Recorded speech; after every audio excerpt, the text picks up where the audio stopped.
यथा नदीनां बहवोऽम्बुवेगाः समुद्रमेवाभिमुखा द्रवन्ति तथा तवामि नरलोकवीरा विशन्ति वक्त्राण्यभिविज्वलन्ति। भगवद गीता अध्याय 11 श्लोक संख्या 28। जैसा आप जानते हैं, प्रसंग चल रहा है विश्व रूप दर्शन, और अर्जुन भगवान के उग्र रूप का दर्शन कर रहे हैं। और यहाँ पर वो देख रहे हैं कि कैसे सबके सब योद्धा पांडवों को छोड़कर सब भगवान के मुख के अंदर प्रवेश कर रहे हैं, और कितने तो दांतों के बीच में फंस गए हैं।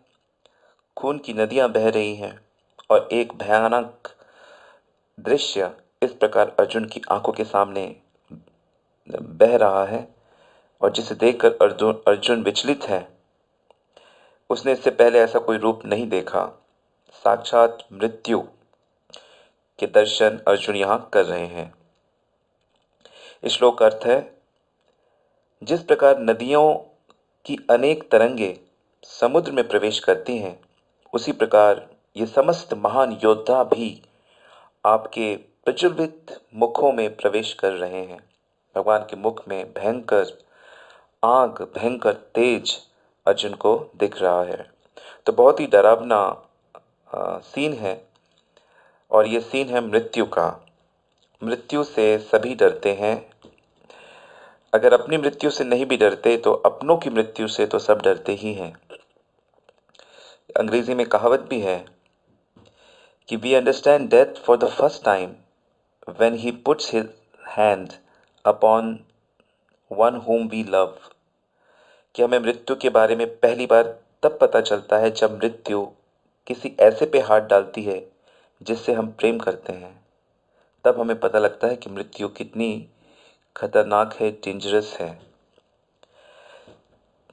वैसे भी जिस ग्रह में हम रहते हैं, जिस प्लैनेट में हम रहते हैं, इस प्लैनेट का नाम है मृत्यु लोक। आपने सुना होगा कई बार कथाओं में, लेक्चर्स में, कि ये मृत्यु लोक है। ऊपर स्वर्ग लोक है, ऊपर ब्रह्म लोक है, और जन्म मृत्यु से परे मोक्ष होता है।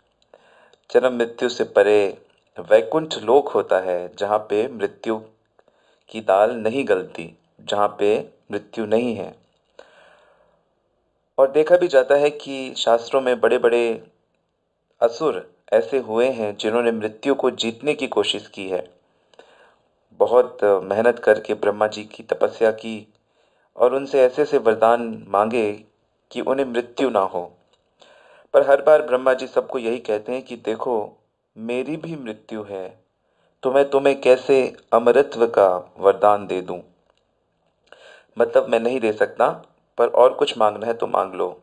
तो असुरों ने अपनी बुद्धि से बहुत प्लान बनाए, और जैसे हिरण्यकश्यप ने बहुत ट्रिकी वरदान मांगा, फिर रावण ने वरदान मांगा।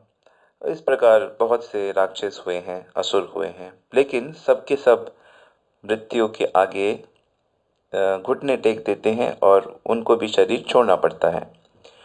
और भगवत गीता में भगवान ने ये बात तो साफ कही है कि जातस्य ही ध्रुवो मृत्यु ध्रुव जन्म मृतस्य च। कि ये एक ध्रुव सत्य है कि जिसने भी जन्म लिया है, शरीर धारण किया है, उसे अपना शरीर छोड़ना पड़ेगा। और जो शरीर छोड़ते हैं उन्हें फिर दोबारा से दूसरा शरीर धारण करना पड़ेगा। ये एक नॉर्मल रूल है, सिस्टम है। लेकिन यदि कोई मृत्यु के पार जाना चाहता है, कोई ये चाहता है कि मुझे मृत्यु का अनुभव नहीं चाहिए, तो फिर उसको भगवान के साथ कनेक्ट होना पड़ेगा। उसे वो योग्यता हासिल करनी पड़ेगी कि वो मृत्यु को पार कर जाए। और यही योग का लक्ष्य भी है कि यदि कोई भक्ति योग करे, भगवान से प्रेम करता है, प्रेम वास्तव में हृदय में उपस्थित है, सबके हृदय में है, तो जैसे ही भगवान के प्रति जीव का प्रेम जग जाता है, तो वो मृत्यु को लांघ जाता है।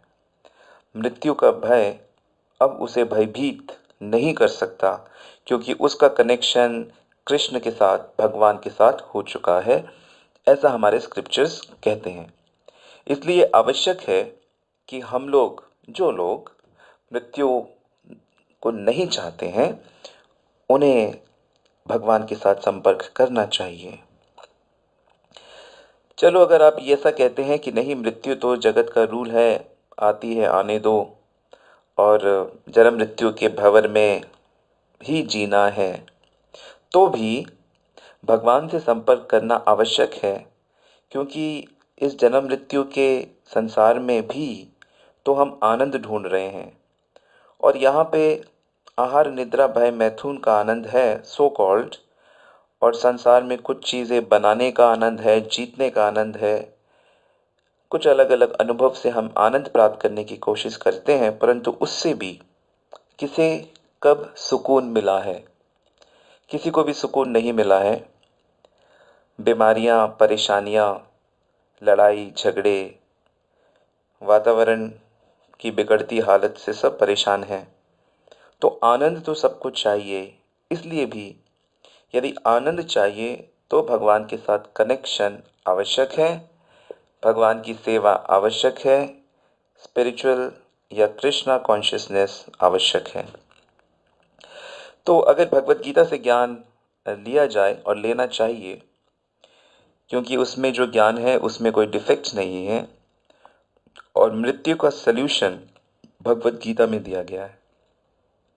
भगवत गीता हमें बताती है, सबसे पहले अपने को आत्मा समझना है, शरीर नहीं समझना, क्योंकि तुम आत्मा हो, पर दूषित मन के कारण अपने को शरीर समझते हो।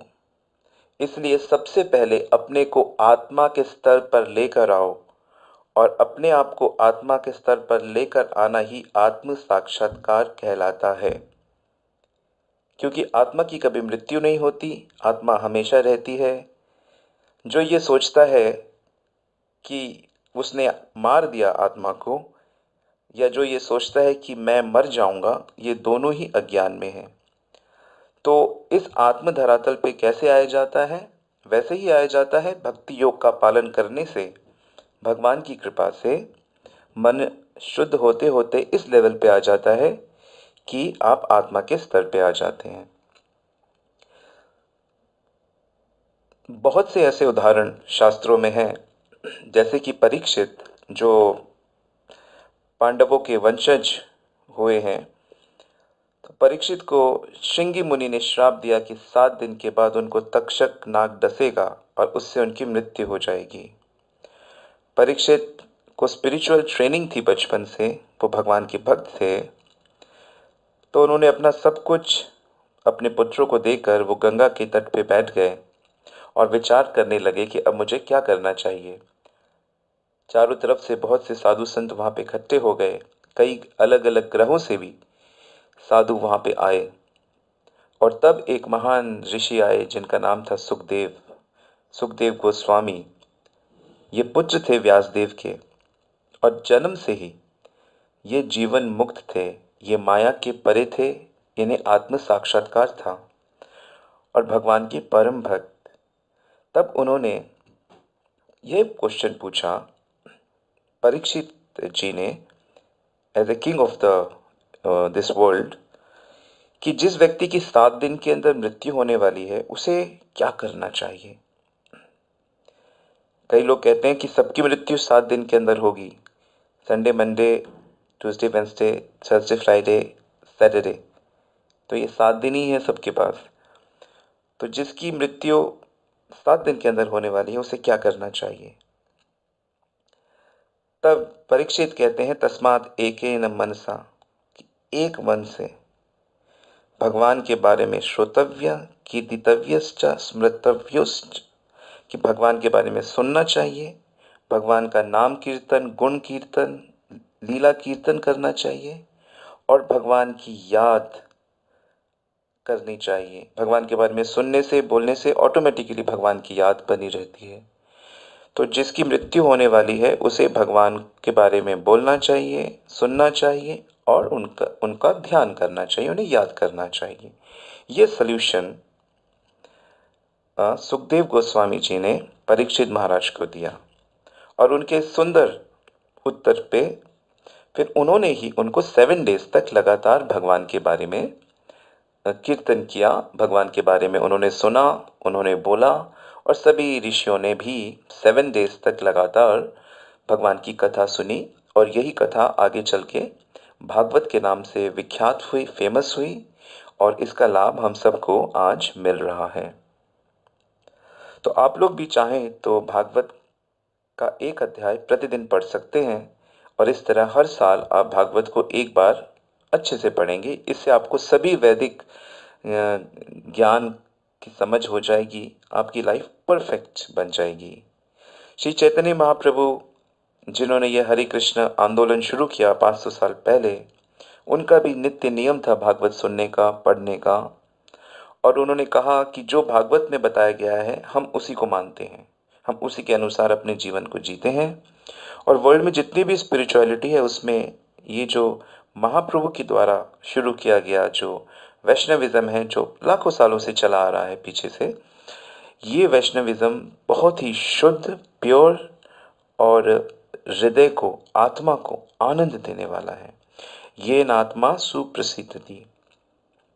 ऐसे ही भागवत में एक उदाहरण आप देख सकते हैं। अजामिल एक बहुत पापी व्यक्ति हुए हैं, हालांकि बहुत अच्छे ब्राह्मण थे, लेकिन दुर्भाग्यवश ऐसे स्त्री को के साथ उनकी दोस्ती हो गई कि जो अच्छे कैरेक्टर की नहीं थी।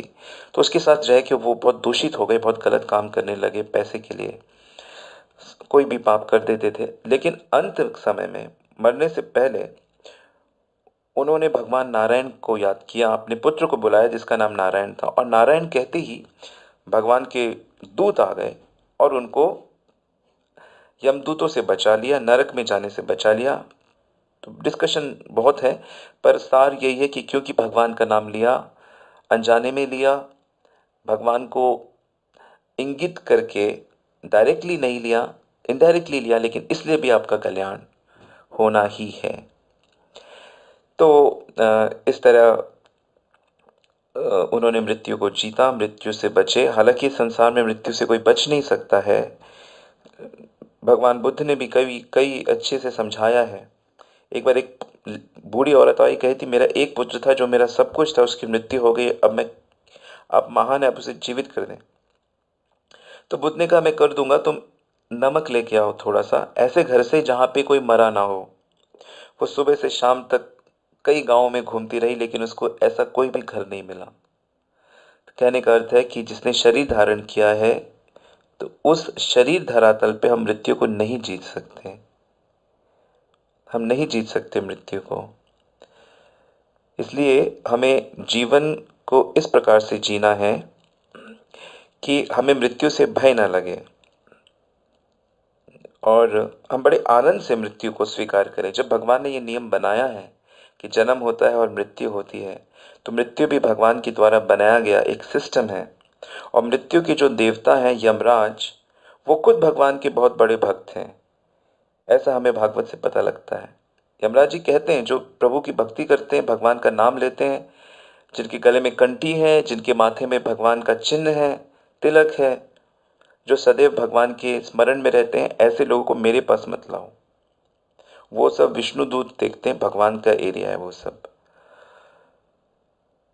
चाइनीज एक कहावत है कि वो कहते हैं कि sing your dream death song and die like a hero going home, कि तुम अपने मृत्यु का गीत गाओ और इस तरह अपने शरीर को छोड़ो कि तुम अपने घर वापस जा रहे हो।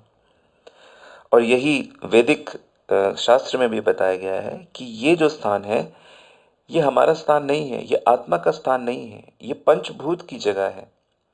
आ ब्रह्म भवना लोका पुनरावर्तिनो अर्जुना, कि यहाँ से लेकर ब्रह्म लोक तक जितने ग्रह हैं वहाँ सब आवागमन चलता रहता है।